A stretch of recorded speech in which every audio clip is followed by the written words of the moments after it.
Hello everyone, this is me Saikia है और मैं आपके लिए लेके आई हूँ एक और रीडिंग जो कि होगी फॉर हूएवर नीड्स है।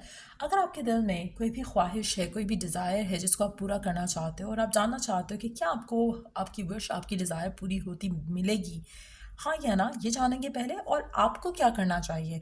ओरेकल गाइडेंस ऐड करेंगे टू हेल्प यू नो कि आप क्या करके अपनी विश और डिज़ायर हासिल कर सकते हो।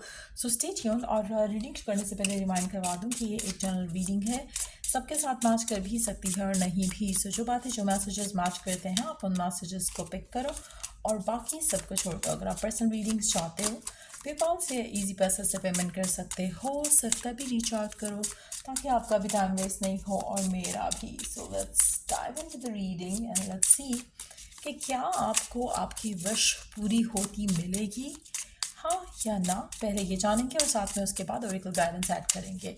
So let's see. पहला कार्ड है हमारे पास नाइन ऑफ वॉन्ड्स का।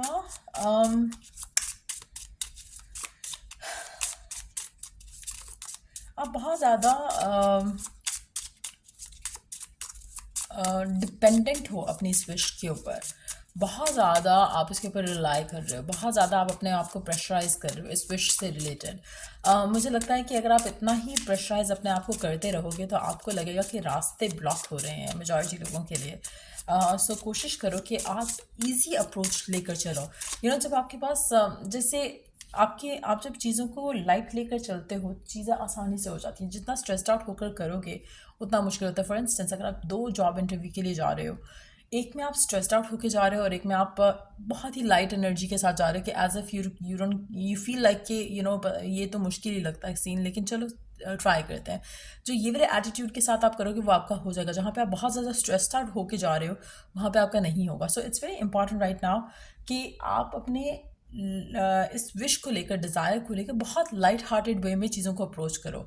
इतना ज़्यादा हैवीली डिपेंडेंट नहीं हो। अगर ये नहीं होगा तो कुछ और अच्छा हो जाएगा, लेकिन अगर आप इतने ऑब्सेशन के साथ इस चीज़ के ऊपर जाओगे तो मुझे लगता है कि आपको लगेगा कि हर स्टेप जो आप इसके लिए ले रहे हो उसमें ब्लॉक्स हैं। सो मुझे लगता है मेजॉरिटी लोगों के लिए जो स्ट्रेस लेवल्स हैं that needs to low down, क्योंकि लग नहीं रहा कि ये विश आपने अपने लिए आसान रखी है। एज एन के आपने इस विश को, इस डिज़ायर को सर पे चढ़ाया हुआ है। आपने इट्स मोर लाइक एक विश है, लेकिन आप बहुत ज़्यादा इसको वैल्यू दे रहे हो, बहुत ज़्यादा आप इसके ऊपर रिलाई कर रहे हो, डिपेंडेंट हो रहे हो इस विश के ऊपर, जबकि ऐसा नहीं होना चाहिए। जितना ज़्यादा आप ऐसा करोगे उतना ज़्यादा आपके लिए चीज़ें मुश्किल होंगी। लेट्स सी, क्या आपकी ये विश पूरी होगी, क्या आपकी ये विश पूरी होगी।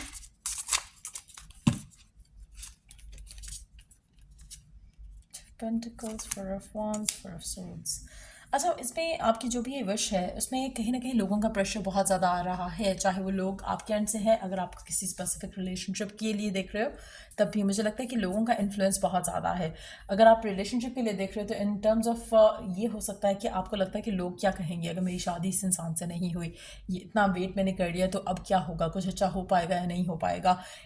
एज का प्रेशर हो सकता है, शादी कब होगी उसका प्रेशर हो सकता है। अगर हम जॉब की बात करें तो उसमें भी आपको लगता है कि लोगों का प्रेशर बहुत ज़्यादा है, कि फैमिली का प्रेशर हो सकता है कि you have to get a certain job या किसी एक सर्टन कॉलेज में एडमिशन होना चाहिए। बट जो भी है, इसका जो प्रेशर है आपके ऊपर वो बहुत ज़्यादा है। और मुझे लगता है कि टू बी वेरी ऑनेस्ट, अगर आप इस जॉब से, इस सिचुएशन से हट कर कोई और चीज़ ट्राई करोगे वो आपको इंस्टेंटली मिल जाएगी। इट्स जस्ट दैट कि आपने इससे बहुत ज़्यादा उम्मीदें लगा के रखी हुई हैं कि ये हो जाएगा, हो जाएगा, हो जाएगा।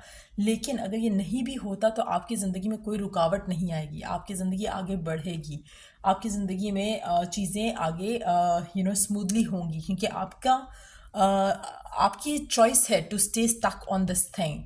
अगर आप ये चूज़ नहीं करते हो तो आपकी लाइफ तो फॉरवर्ड जा रही है ऑलरेडी। सो कहीं ना कहीं आप अपने आप को स्टक कर रहे हो इस विश और डिज़ायर को लेकर, चाहे वो लव लाइफ विश है, चाहे काम से रिलेटेड विश है। लेकिन अगर आपको ये नहीं मिलती है तब भी आपकी लाइफ आगे बढ़ेगी और पॉजिटिवली बढ़ेगी। जस्ट दैट कि आपके माइंड में एक वो थॉट आएगा कि लोग क्या कहेंगे, क्यों आ रहा है मुझे नहीं पता, चाहे वो जॉब से रिलेटेड है, वर्क से रिलेटेड है, एडमिशन से रिलेटेड है।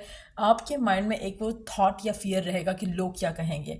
तो मुझे लगता है कि that needs to go, that needs to be washed away. जब तक आपका ये फियर नहीं जाएगा आपकी चीज़ें रिजॉल्व नहीं होंगी इस सिनेरियो को लेकर। सो मुझे लगता है कि अगर आप आगे बढ़ते हो अपनी ज़िंदगी में तो वो आपके लिए ज़्यादा बेहतर है, क्योंकि इस फियर के साथ ये चीज़ मैनिफेस्ट होती नहीं दिख रही है, इस फियर के साथ ये चीज़ आपको नहीं मिलते दिख रही। लेट्स सी लास्ट 2 कार्ड्स, फिर उसके बाद ओरेकल गाइडेंस ऐड करेंगे। क्या आपकी ये विश पूरी होगी जिसके लिए आप कोशिश कर रहे हो ऑब्सेसिवली?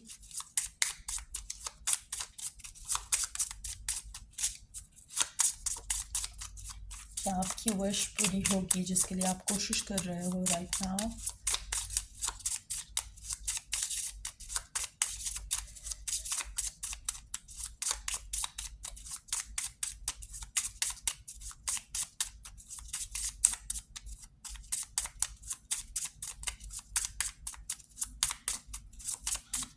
इट्स मोर लाइक कि मेजॉरिटी लोग आप में से जानते हैं कि अगर आप आगे बढ़ते हो तो आपके लिए इसमें बहुत आसानी से रास्ते बनेंगे और चीज़ें अच्छी हो जाएंगी, लेकिन आप वो खुद रास्ता वो चूज़ नहीं कर रहे हो। Let me pick the cards up.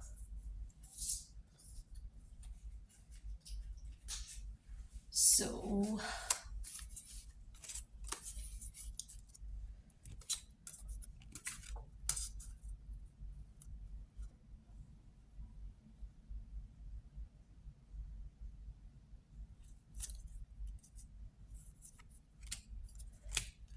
मुझे लग रहा है कि जो आप जिसके लिए आप कोशिश कर रहे हो, जो आप चाह रहे हो, उससे बहुत अच्छा आपको कुछ और मिलने वाला है। सो मुझे लगता है कि इट्स वेरी इंपॉर्टेंट कि आप अपने आप को इस चीज़ के ऊपर होल्ड बैक नहीं करो। It's time for you to move on from this one thing, one situation, one job, जो भी आपके माइंड में है। लेट्स सी कि आपके लिए ओरेकल गाइडेंस क्या है। मुझे लगता है कि आपको अपने आप को आगे बढ़ाना चाहिए। जो भी आपकी विश है ये आपको स्टक रख रही है और आगे भी स्टक रखेगी। इसको लेकर आपके मेंटल ब्लॉक्स भी हैं कहीं ना कहीं, तो मुझे लगता है कि इट्स ईजियर अगर आप अपनी ज़िंदगी में आगे बढ़ने की कोशिश करो, वो आपके लिए आसानी रहेगी उस चीज़ में, और आपको आसानी से शायद उससे बढ़कर कोई चीज़ मिल जाए जिसमें आपकी इमोशनल फुलफिलमेंट भी हो, स्टेबिलिटी भी हो, और लोगों का प्रेशर भी नहीं हो। सो मुझे लगता है कि ये बहुत एक अगर आप मैनिफेस्ट करना चाह रहे हो ना कुछ, उसमें आपके बहुत ज़्यादा ब्लॉक्स हैं, वो मैनिफेस्ट नहीं हो पाएगा आपके मेंटल ब्लॉक्स के साथ। अगेन मुझे लगता है ऑब्सेशन हो सकता है आपके मेंटल ब्लॉक्स में से एक चीज़, लेकिन you need to move forward. Time to play, make time to dance and play. आप बहुत ज़्यादा स्ट्रेस्ड आउट हो चीज़ों को लेकर, it's time for you to move forward. Time बहुत टाइम हो चुका है, शायद आपने अपनी लाइफ में चिल्ड आउट नहीं हुए हो, आप बहुत ज़्यादा स्ट्रेस ले रहे हो इस सिनेरियो को लेकर। मुझे लगता है कि it's time for you to relax इस चीज़ से जो कि आपकी लाइफ में स्ट्रेस ऐड करिए राइट नाउ, चाहे वो जॉब अप्लाई करना है, जॉब मिलना है, स्टडी के लिए आप कोशिश कर रहे हो एक स्पेसिफिक यूनिवर्सिटी जाने के लिए, या ट्रैवल के लिए आप प्लान कर रहे हो लेकिन चीज़ें वर्कआउट नहीं हो रही है, तो मुझे लगता है कि it's time for you to let go of it, move forward, experience the grace of who you truly are. मुझे लगता है कि आपको आगे बढ़ने की ज़रूरत है, और मुझे नहीं लगता कि आप अपना पूरी लाइफ एक चीज़ के ऊपर वेस्ट कर सकते हो थिंकिंग कि हाँ वर्क हो जाएगा विद अ फियरफुल माइंड। अगर आपका फियर नहीं होता तो चीज़ें वर्कआउट हो चुकी होती। सो मुझे लगता है कि इस टाइम कि आप अपनी ज़िंदगी को रिलैक्स करके इंजॉय करके जियो, स्ट्रेस्ड आउट नहीं हो चीज़ों को लेकर, लाइट हार्टेड लेकर चीज़ों को चलो कि आपके लिए आसानियाँ होंगी। जितना ज़्यादा स्ट्रेस्ड आउट होगे उतना ज़्यादा आपको ब्लॉक्स देखने को मिलेंगे। सो मेजॉरिटी लोगों के लिए मुझे लगता है कि it's time for you to add some fun in your life. ज़्यादा चीज़ों को लेकर स्ट्रेस आउट नहीं हो, शायद चीज़ें आपके लिए वर्क कर जाए, लेकिन मेजॉरिटी लोग मुझे मूव फॉरवर्ड करते हुए दिख रहे हैं, क्योंकि कोई ऐसी अपॉर्चुनिटी आएगी जिससे आप आगे बढ़ोगे। सो यहाँ ये थी रीडिंग आप लोगों की। अगर आपको हेल्प किया हो, गाइड किया हो, तो लाइक शेयर सब्सक्राइब जरूर करो। Till I do the next reading आप लोगों के लिए, टेक केयर, बाय।